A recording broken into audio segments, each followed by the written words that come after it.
Ladies and gentlemen, happy Friday. Welcome to your weekly roundtable. I am here with Eric, Paul, and Ian. We are going to wrap up all the analysis that we gave you this week, give you our score predictions. And I think for the sake of everybody's time, let's just get into it. Eric, we're going to go to you first with some team news. Where is the team? How are they feeling? I think that the fan base is cautiously optimistic about this game, but obviously it is a Texas fan base. So there's going to be some nerves baked into that. What are you hearing? What are your thoughts? Yeah, I see a lot of confidence in the Texas fan base. Like we talked about before the show and we've talked about previously, they're either never going to win again or they're never going to lose again. And right now, I think after the Florida win, they're never going to lose again.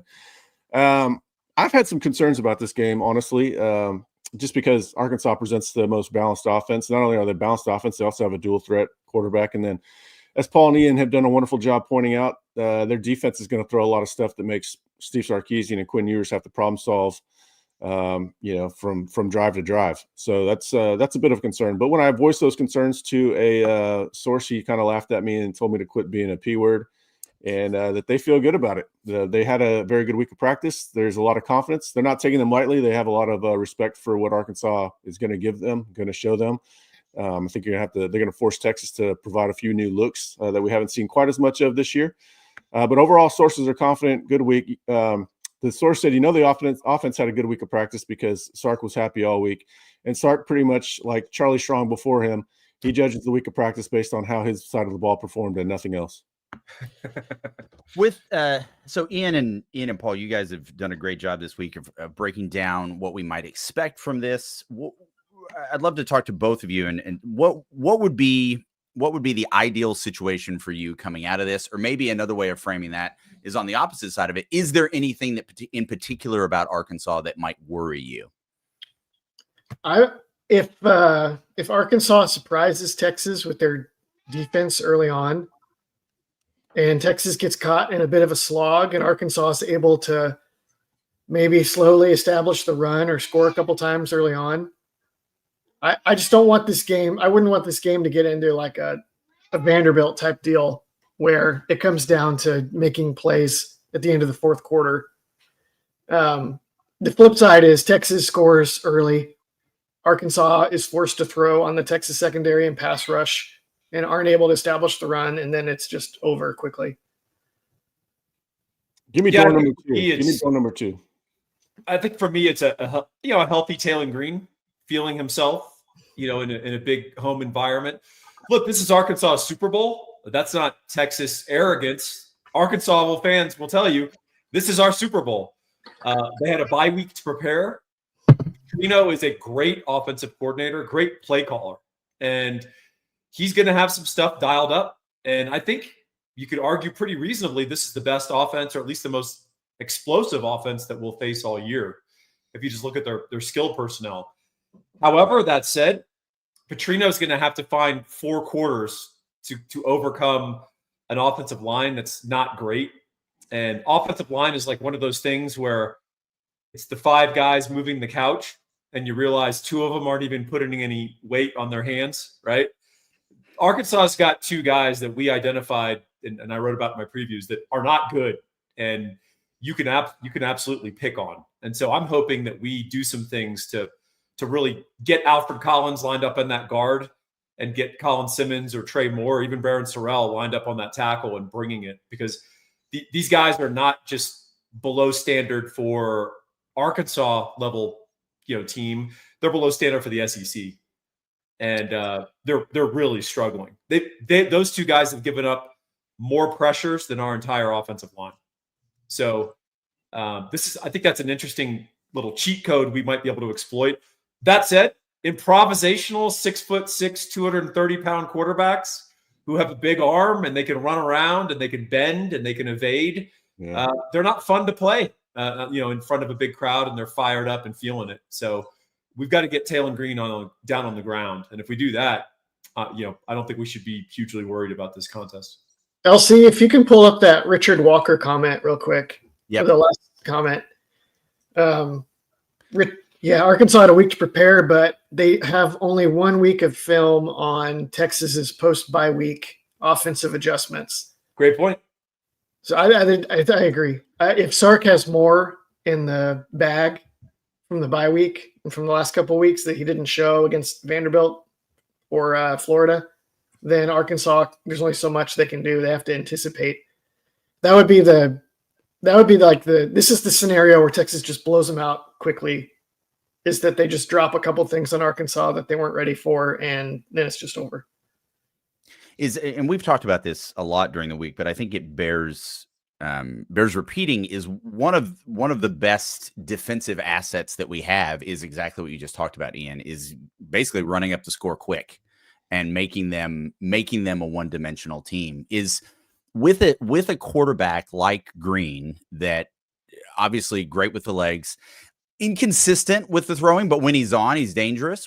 How would you approach that from a defensive point of view? Do you focus on the run? Do you focus on the pass, or how do you mitigate that? Let's start with you, Paul. What? Sorry.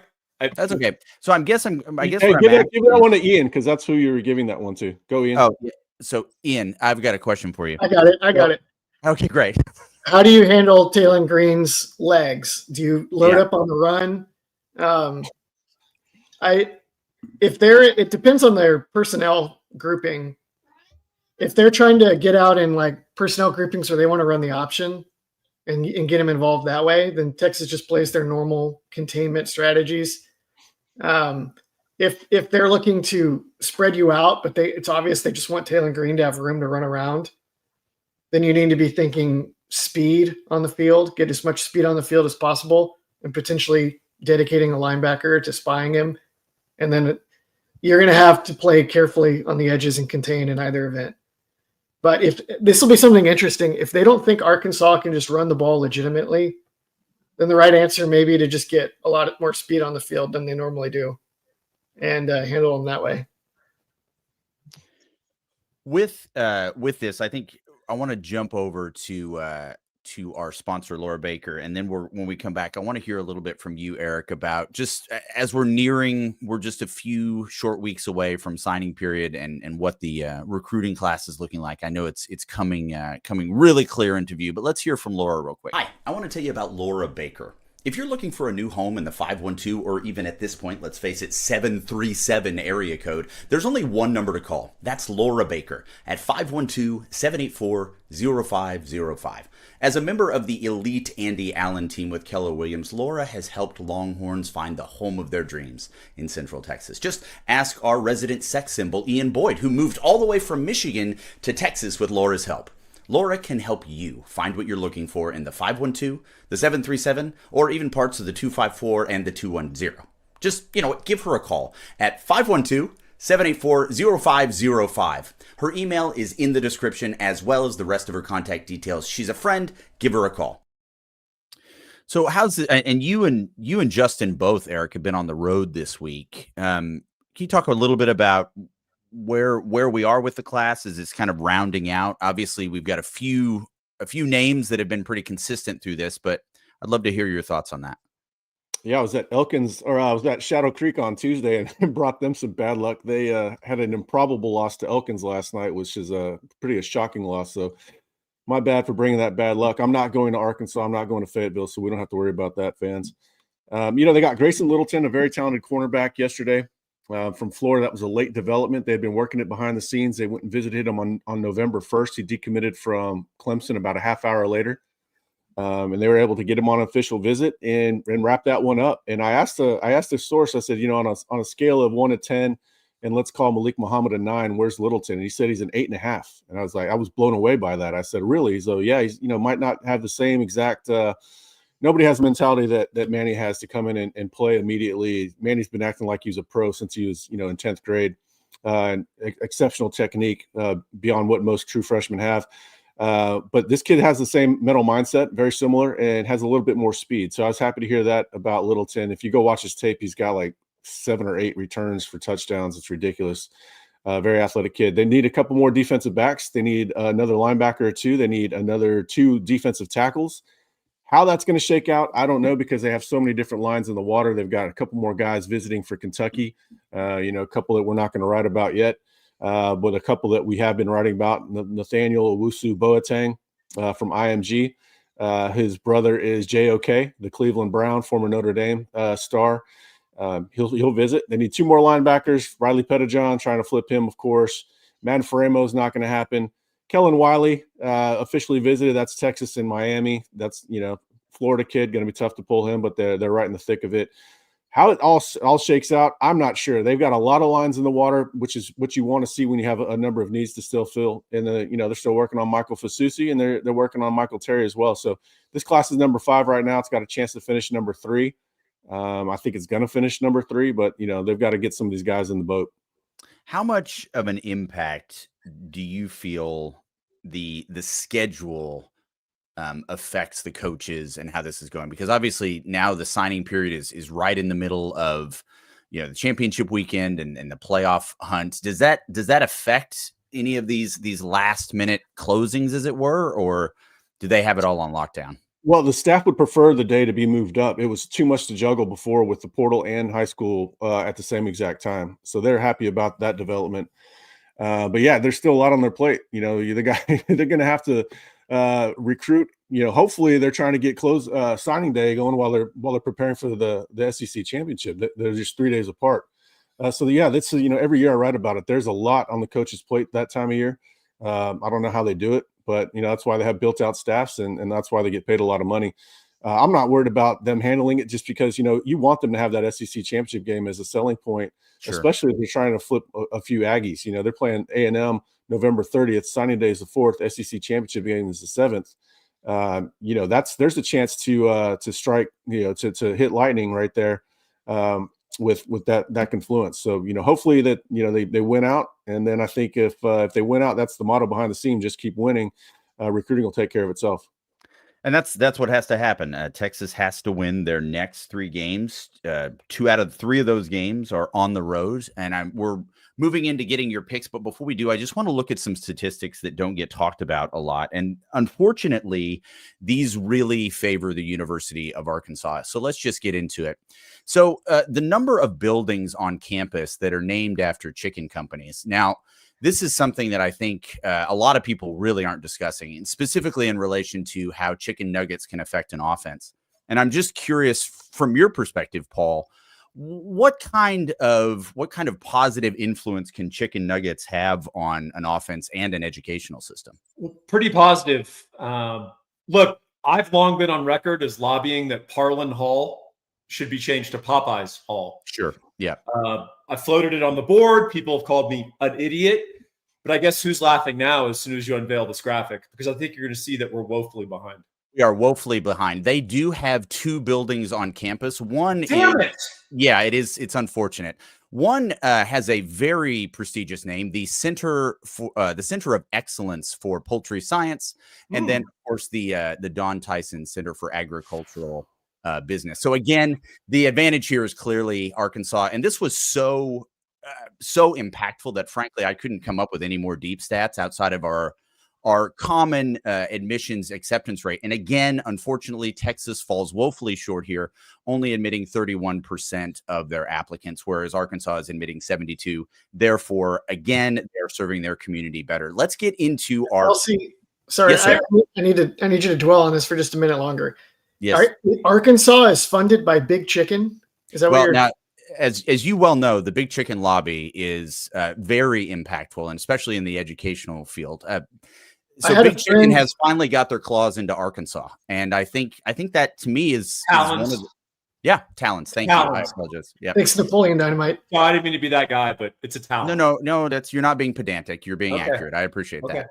Ian, I had a friend that worked in the Domino's corporate world for a little bit, and I learned from her that Tyson chicken is everything. Half the chicken you get in the world from fast food or whatever is ultimately just Tyson. Correct. Yeah. So Eric, you need to recall your source with this information. Well, I mean, I didn't include the fact that the Walton family has donated over $300 million to the University of Arkansas. So again, I didn't get into budget wholesale. So I think if we can strictly stick with the chicken conglomerates, you can easily see that they have a distinct advantage there. How do they not have more NIL? Well, I was about to say Sam Pittman in his press conference on Monday, when they talked about the rebuild and the differences between the Texas roster in 2021 to now, he was one of the first things he mentioned was, not Sark being a great recruiter or the school or all that was, NIL, blah, blah, blah. And that's my first thought hearing about all this chicken loot that they have not going to where it really should go to the players. Obviously if you win on the football field, the buildings will follow, Well, when I was in the depths of my research, I did read that there's a rumor floating around that the Tyson chicken conglomerate also helped signing Calipari. So giving some money to the university to bring in a coach. So again, they are involved with athletics. And I think we may see the results of that on the field on Saturday, but I don't want to dwell on this too much because frankly, it's just frankly over the heads of a lot of our fan base. It's a little bit too nuanced. So let's move on to our picks. We'll start with you, Ian. What are you hoping to see in this game? How do you see this game finishing up? I think I anticipated that Texas would ultimately solve Arkansas's defense, but maybe they have not the fastest start and they are afforded time to figure it out by their own defense. And so my score was 31-10 Texas. That is not true. You texted me a higher number earlier, but we're just going to skip through that because you said 41. Now, was that in jest? What were you doing? That was a joke after Eric relayed that his source was extremely there's no nuance, there's no subtext, there's no inflection in text, Ian. How was I to know? You didn't use the sarcasm font. I almost asked for clarification, but I wanted to see how it would play out, and it played out exactly how I thought it would. Good. All right, Eric, you're up. So easy to bait. I'm just such a literalist. What do you? How do you see this going, Eric? I've got 24-16 Texas. No, I'm just kidding. I got 34-17 Texas. It's a balance between talking to the sources and gaining confidence in my own, sort of soft mindset here. I think Texas, I do think that they're going to move the ball a little bit. They can also get to 17 a couple of ways. Texas can blow them out and they score a late touchdown or whatever. We actually saw Florida move the ball better than anybody all season on Texas because of the amount of blowout time. So I think there's two paths for Arkansas to get to 17. But yeah, I got 34-17. Earlier in the week, I didn't think I'd have them covering. I was thinking more about a 10-point win. But I do think the offense is going to have to do some problem solving. And that gives me a little bit of, I want to see how Quinn is going to react to the different looks he's going to get. He's going to definitely see some things that they weren't expecting. All right. How do you see this playing out there, Paul? 38-24. Okay. And I think that's a late score for Arkansas. All right. Nice. So I think there's a good chance if what Ian and I are thinking happens for Arkansas on defense, what they run, this could be a big game for Jaden Blue and Jarrett Gibson. So Jarrett Gibson, if he can keep the ball in his hands and not put it on the carpet, there's a real opportunity to run a lot of gap schemes with him. And then there's an opportunity to in a complementary fashion, throw it out to Jaden Blue out wide, but also run some outside zone and see if we can take down an honest or even undermanned front. If I think, and we think Arkansas is going to run the D, we think they're going to run. So there's some real opportunity here for our running backs. They need to bring some value add. If it's a big hold, it's blocked for 6. Let's make it 16. Let's not settle for the 6. I have this a lot closer at 27-20, but that's just frankly just my own neuroses. I'm having a hard time getting over the last time we were in there, and it is a hostile environment. But I do appreciate everybody checking in with us today for our roundtable. We will have a pregame show starting an hour before kickoff. The second the clock hits those zeros, we will have our postgame show. So please join us and join us at InsideTexas.com. These guys have put out some really good work this week in terms of scouting everything and getting you really prepared for the week ahead. We appreciate everybody being here. Thank you so much. We will see you again 1 hour before kickoff. Take care, everybody.